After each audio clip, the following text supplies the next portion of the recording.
देखो ना क्या हुआ। और ले जाओ अपनी माँ को हाई प्रोफाइल पार्टी में। अब भुगतो। I told you not to take her with us.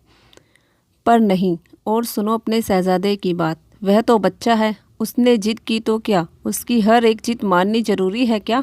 I don't get it Rahul.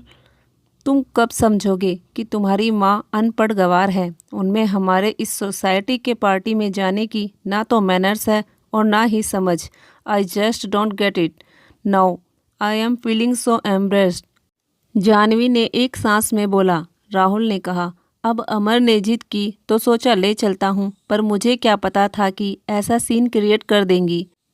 तुम्हें तो कुछ भी नहीं पता होता है। तुम जानते हो तुम्हारी माँ अनपढ़ है, उन्हें कोई समझ नहीं। और देखो कितना अच्छा सीन क्रिएट कर दिया, वह भी इतने सारे लोगों के सामने।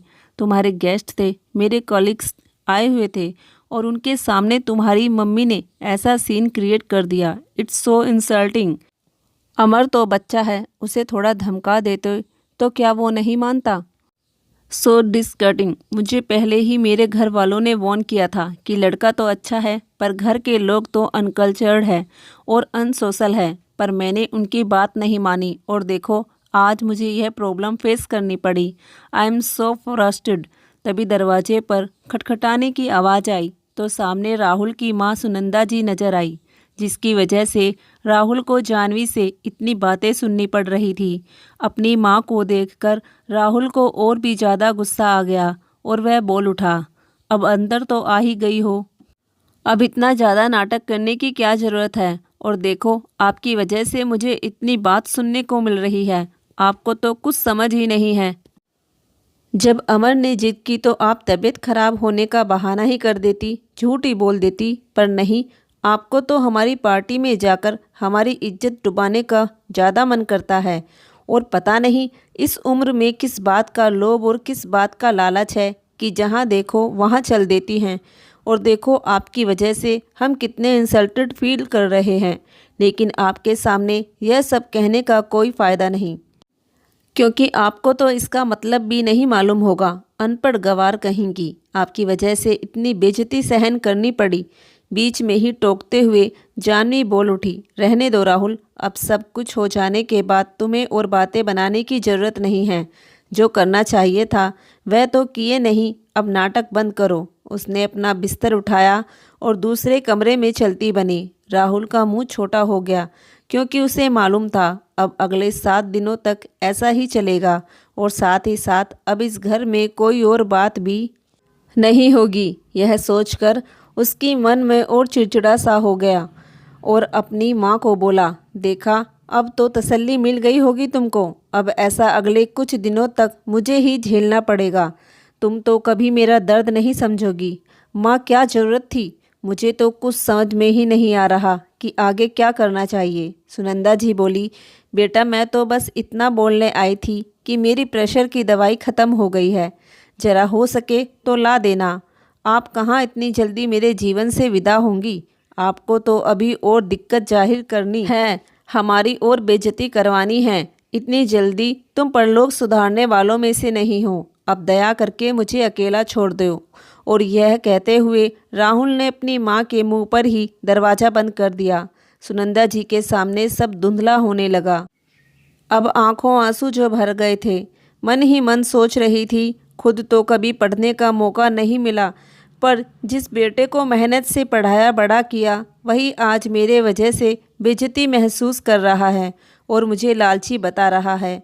अब मेरे पोते ने उसके जन्मदिन पर एक जिद की कि मैं भी उसके साथ पार्टी में जाऊं। अब उसके जन्मदिन पर उससे झूठ कैसे बोलती? और आंखों से पानी की बूंदें और ज़ोर से गिरने लगी। आखिर यह माजरा शुरू हुआ अमर के जन्मदिन की पार्टी में। सभी मेहमान अब आ चुके थे। केक काटने का समय हो रहा था। अमर ने केक काटी। ब्लैक फॉरेस्ट अमर का प्रिय केक था, तो खास वही मंगवाया गया था। केक कट जाने के बाद सबको केक खिलाया जा रहा था, पर सुनंदा जी को कहाँ यह सब लुभाने वाला था। उन्होंने तो पहले ही केक लेने से इनकार कर दिया। पर समस्या तब नहीं आई, बल्कि ठीक उसके बाद जब सभी मेहमान खाना खाने लगे तो उसमें सुनंदा जी भी शामिल थी। वह खाने तो नहीं जा रही थी पर देखना चाहती थी कि क्या क्या बना है। अब राहुल के हर जन्मदिन पर सुनंदा जी खास उसके लिए उसका प्रिय खीर, सूजी का हलवा, पूरी, चने की सब्जी और अंत में संदेश और चटनी बनाया करती थी। अपने माँ के हाथ से यह सब खाकर राहुल मुग्ध हो जाता था, पर उसके पोते के जन्मदिन में जो चीज़ बनी थी उन्होंने देखा तो दूर की बात, कभी नाम तक ना सुना था। रसियन सलाद, मार्गरीटा, कुलचा, गोलाटी, कबाब, मुर्ग मुसल्लम और कई और अतरंगी चीज़ें। अब यह सब चीज़ों का मतलब तो सुनंदा जी को कुछ समझ में नहीं आया। ना तो वो अंग्रेजी पढ़ पाती और समझना तो उससे भी बड़ा भारी काम था उनके लिए। यह देख सुनंदा जी मायूस हो गई और अपने बहू से जाकर पूछ लिया, बेटी यह सब क्या बना है? मेरे पोते के जन्मदिन में खीर पूरी सब्जी नहीं बनी। यह सुन जानवी का चेहरा लाल हो गया। आसपास के लोग दांत कसकर हंसने लगे। तभी जानवी की दीदी बोल पड़ी, aunty ji, are you out of your mind? अब सुनंदा जी को कुछ समझ नहीं आ रहा था, तो वह केवल सबके चेहरे को देख रही थी। फिर जानवी गुस्से से बोली, माँ आप अभी यहाँ से जाइए, कुछ भी बोलती हैं आप। सभी लोग इस सीन का मजा ले रहे थे और वहीं जानवी और इंसल्टेड फील कर रही थी। फिर उसकी दीदी की बातों ने उसके जले पर और नमक छिड़काने का काम किया। जानवी, मैंने तो तुझे पहले ही कहा था ना, नो डाउट राहुल बहुत अच्छा लड़का है, but this family is disgusting. अगले दिन सुबह जानवी जल्दी उठी। गुस्सा अब भी उसके चेहरे पर दिख रहा था और गुस्से में उसने खाना बनाना भी ज़रूरी नहीं समझा, क्योंकि आज वह अपने ऑफिस के कैंटीन में ही भोजन करने का मन बना लिया था। वह सुबह जल्दी ही ऑफिस के लिए निकल गई, पर सुनंदा जी को यह बात पसंद नहीं थी कि उनका बेटा सुबह खाली पेट ही घर से निकले। इसलिए उन्होंने पूरी और चने की सब्जी बनाई और समय पर राहुल को खाना भी दे दिया। अब पूरी और सब्जी उसका प्रिय हुआ करता था और जब भी सुनंदा जी उसके लिए पूरी सब्जी बनाती तब तब राहुल उनको गले लगाया करता था। आज भी शायद सुनंदा उसके प्यार का इंतजार कर रही थी, पर कल रात के बाद अगर राहुल बस अच्छा हुआ कह देता तो उनके मन को शांति मिल जाती। पर राहुल के तरफ से एक चू भी नहीं आई, तो सुनंदा जी ने खुद उससे पूछ लिया, कैसा था रे बेटा खाना? पेट भरा ना तुम्हारा? थोड़ा और लेते क्या? अब यह नाटक करने की ज़रूरत नहीं है माँ। अब आपको क्या लगा कल जो आपने किया उसके बाद आज पूरी सब्जी खिला देने से सारी बातें ठीक हो जाएगी, मेरा गुस्सा ठंडा हो जाएगा? अब घर में अगले कुछ दिनों तक ऐसे ही मायूसी छाई रहेगी और इसका कारण आप है, यह जानकर भी मैं खुश हो जाऊं? बेटे के मुंह से निकली यह कठोर बातें सुनंदा जी को कांटे के समान चुभने लगी। उनकी आंखों से आंसू झरझर बहने लगे। उन्हें यह समझ में नहीं आ रहा था कि सिर्फ बहू से इतना पूछकर ही उन्होंने कितना बड़ा गुनाह कर दिया। राहुल बोला, अब यह इमोशनल ड्रामा बंद करो माँ। यह बोलकर वह घर से निकल गया। सुनंदा जी अपने बेटे को देखती रही जब तक वह उनकी आंखों के सामने से ओझल नहीं हो गया। वह इस राहुल से अनजान थी।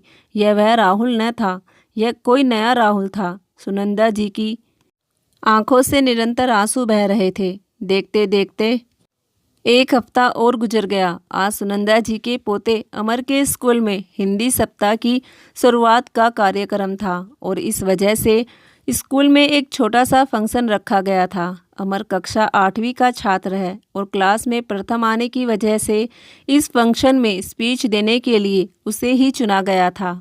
अमर आज पहली बार एक पब्लिक स्पीच देने वाला था।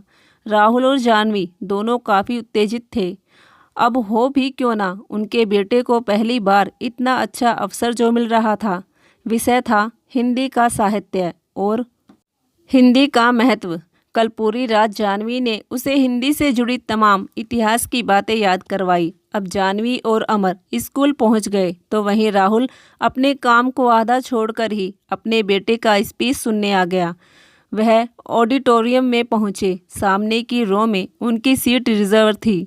वह जाकर वहां बैठ गए। कुछ देर बाद प्रोग्राम शुरू हुआ और उसके कुछ देर बाद ही अमर को स्पीच देने बुलाया गया। अमर स्टेज पर जा खड़ा हुआ। राहुल ने अपने फ़ोन का वीडियो कैमरा चालू किया। माइक के सामने खड़े होकर अमर ने बोलना शुरू किया। आप सभी को मेरा अनुराग भरा नमस्कार। मैं अमर कुमार आप सबके सामने आज एक स्पीच देने वाला हूँ। हिंदी सप्ताह आज से शुरू हुई है और इस पर एक स्पीच देने के लिए मुझे कहा गया है। आज का विषय है हिंदी का इतिहास और हिंदी का महत्व। हमारे देश में कई क्षेत्रीय भाषाएं हैं और पौराणिक दिनों में संस्कृत का ही चलन था। फिर धीरे धीरे हिंदी को पहचान मिली और फिर इसे राष्ट्रीय भाषा भी माना गया और इसके बाद देश में हिंदी भाषा का चल शुरू हुआ। खैर, हिंदी भाषा और उसकी साहित्य के बारे में हमें इंटरनेट से काफ़ी चीज़ मालूम हो ही जाती है, इसलिए मैंने सोचा क्यों ना हिंदी के महत्व पर कुछ बोला जाए। पर देखा जाए तो आधुनिक काल में हम हिंदी को भी पीछे छोड़ते आ रहे हैं। हमें अब हिंदी भाषा का बस घर तक बोलने की ही अनुमति दी जाती है। उसके अलावा ना जाने क्यों हिंदी अब हमारे होशो हवास से कहीं गुम हो रही है, क्योंकि अभी तो अंग्रेजी जानना ज़्यादा ज़रूरी हो गया है। और इसका उदाहरण मुझे हर रोज़ अपने घर में दिखता है। मेरी दादी जी को अंग्रेजी का ए तक नहीं आता है, इसलिए मेरे माता पिता को उन्हें समाज के सामने लाने में दिक्कत महसूस करते हैं। पर दादी जी हिंदी साहित्य की काफ़ी बातें जानती है। वह अच्छा गाना भी गा लेती है। जब मैं छोटा था तब मेरे मम्मी पापा देर से घर लौटते थे। तब मेरी दादी माँ ही मुझे विक्रम बेताल, रामायण, अकबर, बीरबल जैसी कहानियाँ सुनाया करती थी। पर आज उनकी जगह फेरी टेल्स ने ले ली और कहानियों की किताबों की जगह कार्टून चैनल में ले ली है। इसलिए हिंदी कहानियों की अहमियत कम होती नज़र आ रही है। मेरी दादी जी के अंग्रेजी ना जानने की वजह से मेरे मम्मी पापा इंसल्टेड फील करते हैं। वह अपने दिल की बात बेझिझक कह देती है, इससे बेइज्जती हो जाती है। टिप टॉप रहने की आदत नहीं है, तो इसलिए मेरे मम्मी पापा समाज से मेरी दादी को छुपाते फिरते हैं। और देखिए, हम पूरे साल में सिर्फ एक हफ्ते का ही हिंदी समारोह भी मनाते हैं। आखिर क्या सच में हिंदी का महत्व है? मुझे तो नहीं दिखता है। हमारे राष्ट्रभाषा को अगर खास तौर पर खास दिनों पर मानना पड़े, फिर कहाँ उसकी अहमियत नज़र आती है। हम तो बस अपने संस्कृति को बरकरार रखने की कोशिश में जुड़े हैं। उम्मीद है कि हम खुद को इस जगह से निकलने की कोशिश करें और हिंदी भाषा का महत्व समझें। धन्यवाद। तालियां नहीं बजी, सब शांत थे, क्योंकि सच हमेशा कड़वा ही होता है और कहीं ना कहीं सबके घर में बुजुर्गों का यही हाल है। राहुल को अब समझ आ रहा था। वह मन ही मन सोचने लगा, इतना बड़ा होकर जो बात वह ना समझ पाया, उसके बेटे ने कितने अच्छे तरीक़ों से उन बातों को व्यक्त कर दिया। वह सोचने लगा कि सच में उसकी माँ कितना अच्छा गाया करती थी, कितनी प्यारी प्यारी कहानियाँ सुनाया करती थी। उसकी एक हंसी में उसकी 100 हंसी थी। कितने मेहनत से पाई पाई जोड़कर उसे इस काबिल बनाया, और वह ही अपनी माँ का महत्व नहीं समझ पाया। अमर और उसके माता पिता वापस लौट रहे थे। गाड़ी चलाते समय राहुल के सामने सिर्फ उसकी माँ का चेहरा आ रहा था। आज उसे अपनी माँ से काफ़ी सारी बातें करनी थी। उनसे माफ़ी मांगना चाहता था। उनके गोद पर सर रखकर रोने का मन कर रहा था। जैसे ही वह अपार्टमेंट में पहुँच गाड़ी को पार किया और लिफ्ट से अपने फ्लोर पहुँचा, दरवाजे की घंटी बजाई तो काम करने वाली ने दरवाज़ा खोला। राहुल ने काम वाली से पूछा, माँ कहाँ है? काम वाली बोली, अपने कमरे में ही होगी भैया। राहुल भागा हुआ सुनंदा जी के कमरे में जा घुसा, पर जो वह देखना चाहता था वैसा नज़र नहीं था। सुनंदा जी ज़मीन पर गिरी हुई थी। राहुल ने उनको जाकर कसकर पकड़ लिया, पर उनका शरीर अब ठंडा पड़ चुका था। राहुल ने काफ़ी बार उन्हें हिलाकर उठाने की कोशिश की, बस एक बार उनसे बात करने की कोशिश की, पर अब देर हो चुकी थी। राहुल को अपनी गलती का एहसास होने में देर हो गई। बाद में अस्पताल में जब मरने का कारण स्ट्रोक बताया गया, उसके अगले ही पल राहुल सोचने लगा, माँ उस दिन कह रही थी कि उनकी प्रेशर की दवाई ख़त्म हो गई है, पर गुस्से में मैंने उस बात को अनदेखा कर दिया और मेरे दिमाग से भी वह बात निकल गई। और साथ ही साथ कुछ दिनों से उनकी तबीयत भी खराब नज़र आ रही थी। इसका मतलब क्या मेरे वजह से ही उनका देहांत, अपने जन्म देने वाली माँ की मौत का कारण मैं बन गया? उसकी आंखों से अश्रुधारा बह रही थी। उसके गले से आवाज़ नहीं निकल रही थी। बार बार अपने आप को कोस रहा था। उसका दम अंदर ही अंदर घुट रहा था। अपनी माँ को अनपढ़ गंवार कहकर जो उसने पाप किया था, वह अपने माँ के पैरों में गिरकर अपने उन कर्मों की भी माफ़ी मांगना चाहता था, लेकिन अब तो काफ़ी देर हो चुकी थी। उसकी माँ अब उससे बहुत दूर जा चुकी थी। तभी उसके मुंह से चीख निकल गई और उसके चित्कार से पूरा घर गूंज उठा और वह दहाड़े मार मार कर रोने लगा। आवाज़ सुनकर उसका बेटा अमर और उसकी पत्नी दोनों भागते हुए उसकी दादी के कमरे में पहुँचे। अमर अपनी दादी की ऐसी हालत देखकर सुन्न हो गया। उसने अपने पापा को चुप करते हुए कहा, पापा चुप हो जाइए, इस अनपढ़ गवार का हमारे घर में कोई काम नहीं था। आज वह अनपढ़ गवार हमें छोड़कर चली गई पापा। आज तो हमारे लिए पार्टी करने का दिन है पापा, रोने का नहीं। आज अमर की बातें सुनकर जानवी की आंखों में से भी आंसू बह रहे थे। शायद पश्चाताप के आंसू थे। जीते जी उसने कभी भी अपनी सास की कदर नहीं की और अब मरने के बाद आंसू बहाने से क्या फ़ायदा।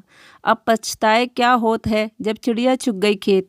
दोस्तों, माता पिता खुद भले ही अनपढ़ होते हैं, खुद भले गंवार होते हैं, लेकिन वह अपने बच्चों को पढ़ा लिखा कर अफसर ही बनाना चाहते हैं, अपने बच्चों को समाज में ऊंचा दर्जा दिलाना चाहते हैं। इसलिए माँ अनपढ़ हो या गंवार, माँ तो माँ होती है। माँ के कदमों में ही सारा संसार होता है।